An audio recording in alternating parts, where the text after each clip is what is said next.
आपने देखा होगा एक जल्लाद को हम लोगों ने वहां पे भी गिरफ्तार किया है। हिंदू बहन बेटियों के इज्जत के साथ खिलवाड़ करता था, ऐसे तत्वों के साथ सख्ती की जा रही है।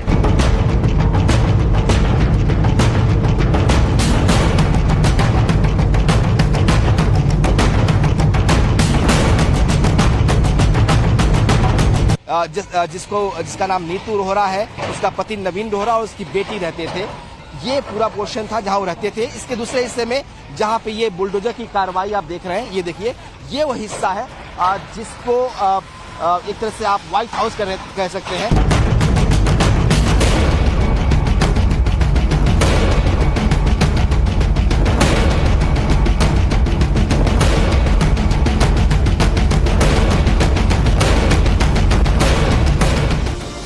नमस्कार, स्वागत है आपका। मैं आपके साथ अनुराग सिंह। छांगुर बाबा उर्फ जलालुद्दीन, इस पर योगी की पुलिस का शिकंजा कसता जा रहा है। पहले गिरफ्तारी, फिर उसके अवैध साम्राज्य को मिट्टी में मिलाने का मिशन जारी है। बलरामपुर में लगातार 2 दिन से जलालुद्दीन की आलीशान कोठी पर बुलडोजर एक्शन चल रहा है। अब तीसरे दिन गुनाहों की नींव पर खड़े किए जा रहे बंगले को गिराया जा रहा है।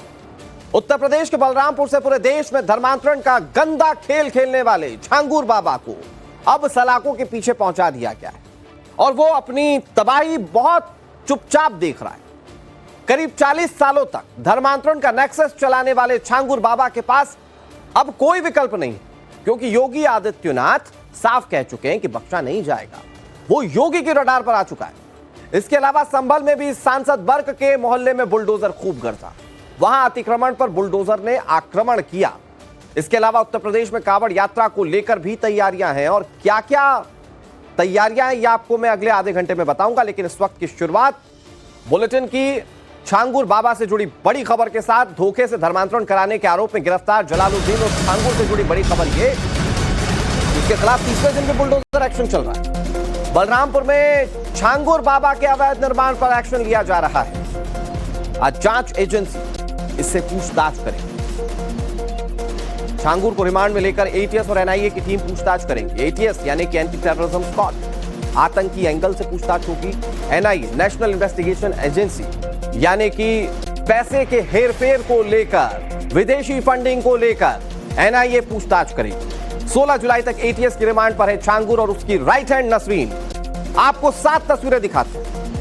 ये देखिए, ये 7 तस्वीरें, और इन 7 तस्वीरों में आप ये देख पाएंगे कि कैसे 3 दिनों से छांगुर बाबा के खिलाफ बलरामपुर में बाबा का बुलडोजर गरज रहा है। उसके अवैध साम्राज्य को लगातार जमींदोज किया जा रहा है। अच्छा, इतना बड़ा साम्राज्य, कई बुलडोजर एक साथ लगे, लेकिन कार्रवाई तीसरे दिन तक आ गई। यह साम्राज्य बना कैसे? यह साम्राज्य बना अवैध धर्मांतरण करवाकर, और अब यह साम्राज्य मिट्टी में मिल रहा है। अवैध रूप से गलत मंसूबों के लिए जो साम्राज्य खड़ा किया जाता है, उसका एक दिन पतन तय होता है। योगी राज में यह दिन जल्दी आ जाता है, और यही जलालुद्दीन उर्फ छांगुर बाबा के साथ हुआ। उसका ये साम्राज्य धराशायी किया जा रहा है। आज 3 दिन से ये बुलडोजर चल रहा है, आज तीसरा दिन है, और आधा दर्जन बुलडोजर इस इमारत पर चलाए जा रहे हैं, जो कि अवैध रूप से खड़ा किया गया था, और यहां से गतिविधियां अवैध रूप से संचालित भी की जा रही थी। यहां से नेपाल बॉर्डर बहुत ज्यादा दूर नहीं है, और अपराधियों के लिए इस तरह से धर्मांतरण की एक्टिविटी चलाते हैं, उनके लिए बड़ी मुफीद जगह होती है। जो मकसद था छांगुर बाबा का, वो बलरामपुर में एक तो इस्लामिक दावा केंद्र बनाना चाहता था, दूसरा इस जिले की डेमोग्राफी बदलना चाहता था। जो एटीएस ने रिमांड पर लेने से पहले कोर्ट को जानकारी दी है, उसमें ये बात सामने आई है कि वो हिंदुओं को इस्लाम धर्म अपनाने के लिए हर तरह का प्रलोभन दिया करता था। उसका मंसूबा बलरामपुर सहित आसपास के इलाकों में इस्लामिक दावा सेंटर और मदरसा बनाने का था। हिंदू धर्म के प्रति घृणा कैसे फैलाई जाए, शरिया कानून को कैसे स्थापित किया जाए, और भारत को इस्लामिक राष्ट्र कैसे बनाया जाए, ये कोशिशों में छांगुर बाबा जुटा हुआ था। 7 दिन की रिमांड जब ली गई है, तो इसमें और सारे फैक्ट निकलकर सामने आएंगे।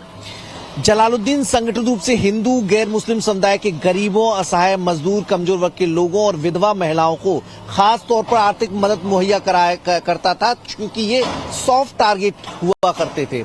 इन्हें नौकरी का लालच दिया करता था और फिर अवैध धर्मांतरण कराया जाता था। कई मामले ऐसे भी सामने आए हैं जहां पर डराने और धमकाने का भी सहारा लेकर मतांतरण कराया गया है। धर्मांतरण कर मुसलमानों की संख्या देश में बढ़ाकर यहां की डेमोग्राफी बदलने का खतरनाक मंसूबा जलालुद्दीन का था। गैंगस्टर एक्ट भी जलालुद्दीन पर लगाया गया है, उसके तहत भी कार्रवाई होगी। एफआईआर में जो तथ्य शामिल किए गए हैं उनको अभी पड़ताल चल रही है और उसके बाद गैंगस्टर एक्ट भी बढ़ा दिया जाएगा। मनीष यादव की एक्सक्लूसिव रिपोर्ट आपने देखी और मनीष हमारे साथ इस खबर पर ज्यादा जानकारी के साथ लाइव जुड़ गए उसी जगह से जहां पर कार्रवाई हो रही है। मनीष, जो आपने जानकारियां दी उसमें एक जानकारी मैं अपने दर्शकों को यह भी बता देता हूं कि छांगुर बाबा धर्मांतरण के नाम पर बाकायदा टारगेट दिया करता था कि आप पर्टिकुलर जाति या पर्टिकुलर धर्म की लड़की फंसाइए और उस हिसाब से रेट कार्ड और मेन्यू तय थे। खैर मनीष, तीसरे दिन तक कार्रवाई होते आ गई और तीसरे दिन आज 7 बुलडोजर लगे हुए हैं। जरा तस्वीरों के जरिए दिखाइए कि अभी कितना हिस्सा बाकी है जिसको बुलडोज करना है और यह भी समझाइए कि भाई इतना कितना बड़ा साम्राज्य जिसको बुलडोज करते करते 3 दिन लग गए।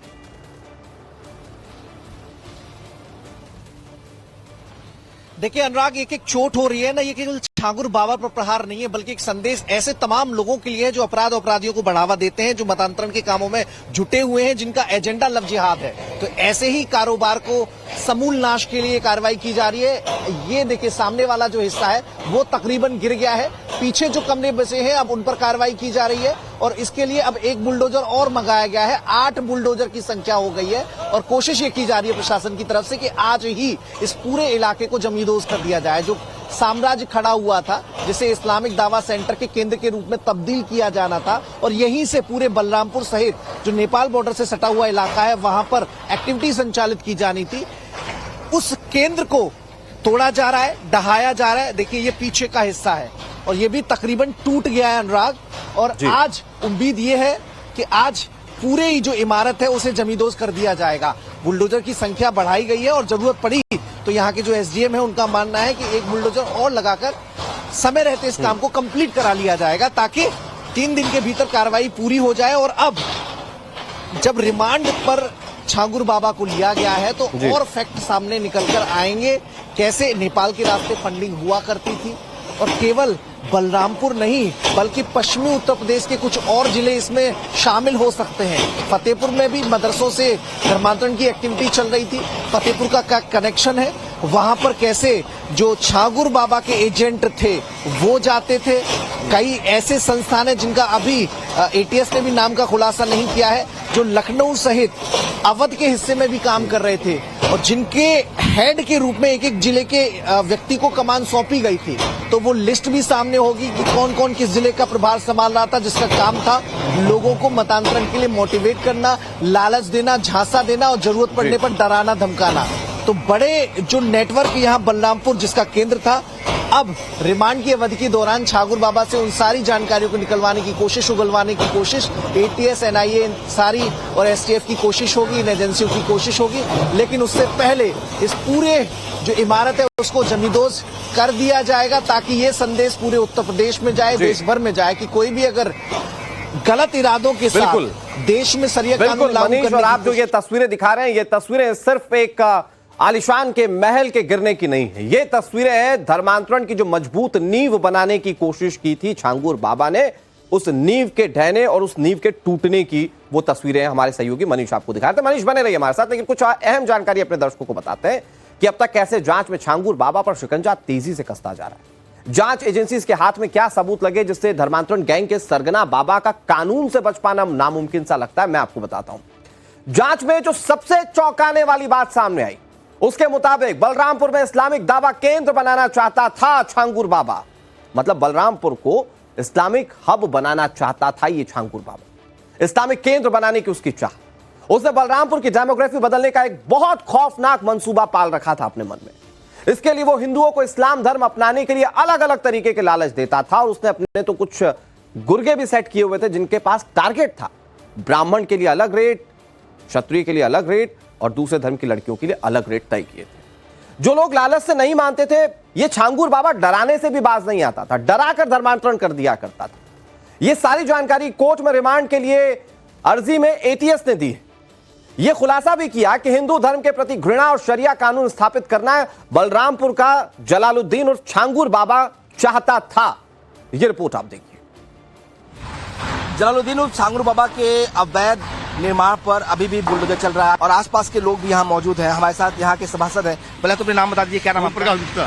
गुप्ता जी, आपने छांगुर के बारे में सुना होगा, कैसा शख्स था ये, क्या करता था और कैसे एक इंसान जो है 2011 तक अंगूठियां बेचता है और इतनी करोड़ों की प्रॉपर्टी डालता है? ये सर 45 वर्ष की आयु में साइकिल से अंगूठी और नग बेचने का काम करता था। ये महापाखंडी है। इसको छांगुर बाबा नहीं कहेंगे, छांगुर मौलवी कहेंगे। बाबा शब्द का इसमें इस्तेमाल करना ये योगी राज का अपमान है। बाबा शब्द नहीं कहेंगे, ये छांगुर मौलाना है। ये तो खुद भी यही छांगुर बाबा कहता था अपने आप को। छांगुर बाबा अपने आप को पीर बताता है। हाँ। ये पीर बताता है, औलिया था ये। सैकड़ों महिलाओं का इसने धर्मांतरण कराया। ये पाखंडी बाबा है, पाखंडी मौलाना है। ये तो इसको और भी पहले ही ये बुलडोजर से गिरवा देना चाहिए। अगर समाजवादी पार्टी की सरकार होती, माननीय अखिलेश जी होते, तो ये बिल्डिंग नहीं गिरता, क्योंकि समाजवादी का पार्टी के ही संरक्षण में ये सब चल रहा था। योगी बाबा है इसलिए ये जी हाँ, योगी है तो मुमकिन है। क्या करता क्या था? इतना कमाया कैसे? इतने अरबों की प्रॉपर्टी बना ली। ये यहाँ से नग बेचने का काम करता था। यहाँ से लखनऊ गया, लखनऊ से जाने के बाद मुंबई चला गया। मुंबई में इसने एक क्या नाम है, नीतू नाम की लड़की को और नीतू बोहरा को और ये नवीन बोहरा को इसने अपने प्रेम जाल में फंसा लिया और जाके धर्मांतर का सऊदी चला गया। सऊदी जाने के बाद फिर आया और उसकी जो नीतू बोहरा और नवीन बोहरा, ये दोनों पति पत्नी थे, ये एक बार सिर्फ गए हैं दोनों संयुक्त रूप से, बाकी अलग अलग जाते थे। 8-10 बार ये गए, सऊदीया गए, वहाँ इन्हें वहाँ पहुंचे भी नहीं थे। इनका वीजा वहाँ सब कुछ मिल गया वहाँ। तो लगता है कि बड़ा नेटवर्क है इसका। जी, बड़ा नेटवर्क है इसका। ऐसा नेटवर्क है, अभी ढूंढोगे तो उतराने में और नेटवर्क मिलेगा। इसके बहुत सारे सहयोगी भी होंगे अभी। सहयोगी हैं जो अप्रत्यक्ष रूप से हर बार घुसे हुए हैं। अब उनके ऊपर भी कड़ी कार्रवाई हो जाएगी। अब जितना ये कबूलेगा वो सब निकलेगा। यह राज्य जो है, इसका नेटवर्क बताते हैं कि बाकी भी जो माफिया थे, विदेशों में भी है इसका। भारत में भी जो माफिया थे, बाकी प्रयागराज में अतीक था, मुख्तार था, ऐसे लोगों के यहाँ भी संपर्क था, इसका बताते हैं लोग। ये बड़े उच्च अधिकारियों के, यानी कि पूर्व न्यायाधीश के संपर्क में भी था ये।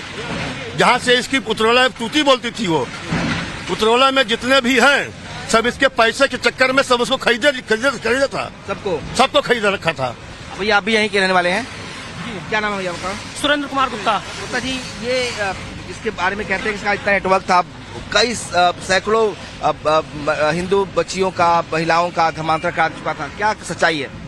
सच्चाई ये है कि अपने पैसे के दम पे लोगों को धर्म परिवर्तन कराता था। ये पैसे के लालच देके कि हम तुमको इतना पैसा देंगे, अपने जैसे लोगों को छोड़ के उनका ब्रेन वॉश करके, और यही करता था। इसने एक किताब भी लिखी थी, सजरे तैयबा, वो कह रहे थे उससे ही ब्रेन वॉश करता था। ऐसा कुछ था क्या? हाँ, कुछ था उसका, जो अपने हिसाब से उसके जो एजेंट थे वो अपना लोगों का ब्रेन वॉश करके उसको कन्वर्ट कराते थे। और ये धंधा तो उतरौला में बहुत दिनों से चल रहा है, लंबा समय चल रहा है, कोई ना कोई करता ही रहता है अक्सर। हाँ, काफी दिन से चल रहा है, लेकिन लोगों के जानकारी में नहीं था। लोगों के जानकारी यही जानते थे कि अंगूठी बेचता है सिर्फ। तो ये जो कोठी वोटी बनी थी तो लोगों ने देखा होगा, लोग क्या चर्चा होती थी? कोठी ऐसे जगह बनी है कि इधर तो हम लोग रहते नहीं हैं। कोठी अलग बनी हुई है, हम मार्केट से बाहर है एकदम। और भी तो प्रॉपर्टी उसकी यहाँ पे है। तो वहां आसपास के लोगों से बातचीत कर रहे थे हमारे सहयोगी विनोद, और लोग कह रहे हैं कि जांच करवाइए तो बहुत सारी चीजें सामने आएंगी। तो इस मामले में एसटीएफ, एनआईए और एटीएस सभी एजेंसीज जांच कर रही हैं और बहुत कुछ सामने आने की उम्मीद की जा रही है। हमारे साथ हमारे सहयोगी मनीष यादव जुड़े हुए हैं। मनीष वहां है जहां पर इस वक्त छांगुर बाबा के साम्राज्य पर बुलडोजर चल रहा है। मनीष, कार्रवाई एक तरफ हो रही है, जो तस्वीरें आप दिखा रहे हैं, लेकिन दूसरी तरफ एक बहुत चौंकाने वाली बात यह कि इसका प्लान था कि ये एक दावा सेंटर, इस्लामिक सेंटर स्थापित कर ले बलरामपुर के शहर में।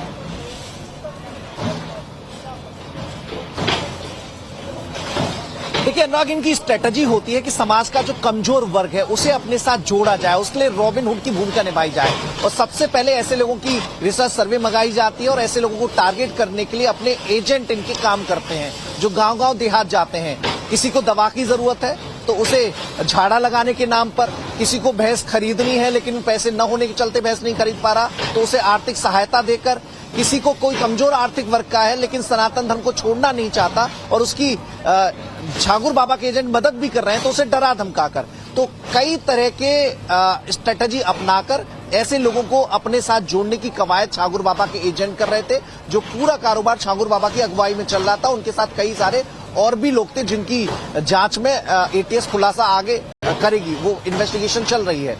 इसके अलावा जातियों के भी टारगेट सौंपे गए थे कि किस जाति के व्यक्ति को अगर इस्लाम धर्म में जोड़ा गया है तो उसके लिए अवार्ड और रिवार्ड की भी व्यवस्था की गई थी, क्योंकि बड़ा टफ होता है कुछ ऐसी जातियों को जो सनातन से एकदम अटैच होती हैं उनको वहां से अलग कर पाना। तो ऐसे में अगर कोई उसमें कामयाबी हासिल करता है तो वो उसके लिए अलग व्यवस्था की गई थी।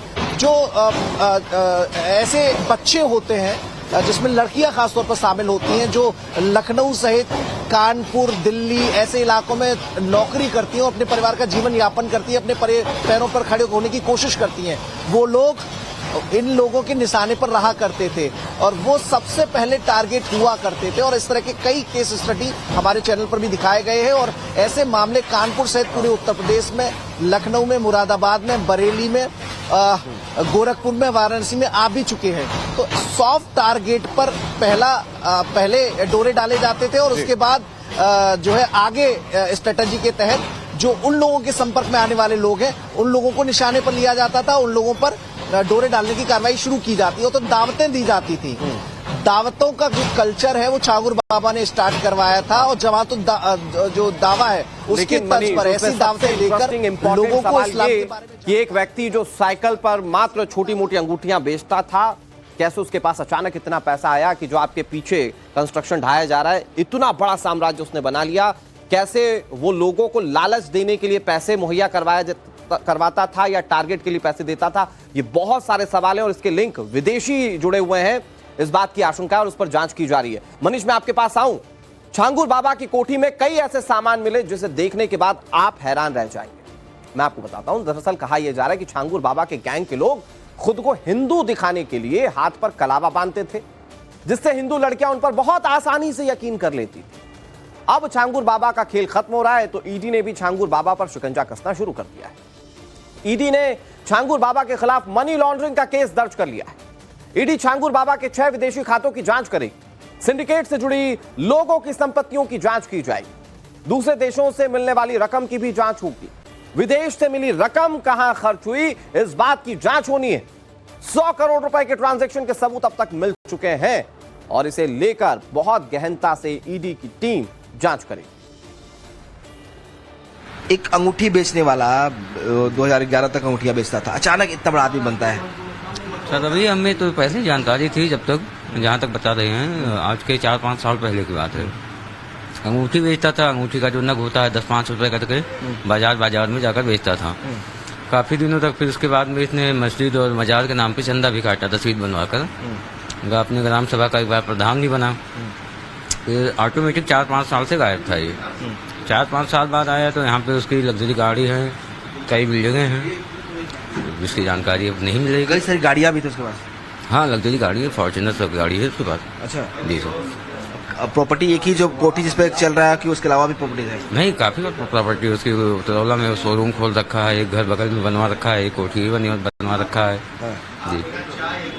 ये सब कैसे कर पाया, कुछ आप लोग को पता चल पाया, कुछ भनक लगी कौन लोग हैं, कैसे कर रहे हैं? तो उसके साथ में एक औरत है, एक आदमी है, वो दोनों आए थे मुंबई से शायद, तो वही पता चला कि हो सकता है वही। लेकिन पॉलिटिकल शेल्टर भी मिला होगा, बड़े नेताओं का भी कुछ सहयोग रहा होगा, क्योंकि आदमी बढ़ता है तो पॉलिटिकल शेल्टर जरूरी होता है। नहीं, यहाँ पे कोई नेता या उसका कोई पॉलिटिकल नहीं था। खुद प्रधान कुछ नहीं, वो एक ही बार प्रधान बना था, जबकि उसे जानकारी भी नहीं थी, ज्यादा पढ़ा लिखा हुआ नहीं था। उसके बाद दूसरी बार एक अच्छे प्रधान बने हैं। उसका क्या सिस्टम, कैसे बनाया इतना प्रॉपर्टी, उसकी जानकारी नहीं था। पॉलिटिकल कनेक्शन कोई नहीं है? नहीं, पॉलिटिकल उसके बारे में कोई जानकारी, कोई कनेक्शन नहीं था। छांगुर पीर बाबा कैसे बना और उसका पॉलिटिकल कनेक्शन क्या था, ये यहाँ के लोगों को इस बारे में बहुत ज़्यादा जानकारी नहीं। लेकिन ये सच है कि पिछले 5 सालों में उसकी तस्वीर, तकदीर सब कुछ बदल गई है। कैमरा पर्सन विशाल वर्मा के साथ विनोद मिश्रा, टाइम्स ऑफ भारत, बलरामपुर।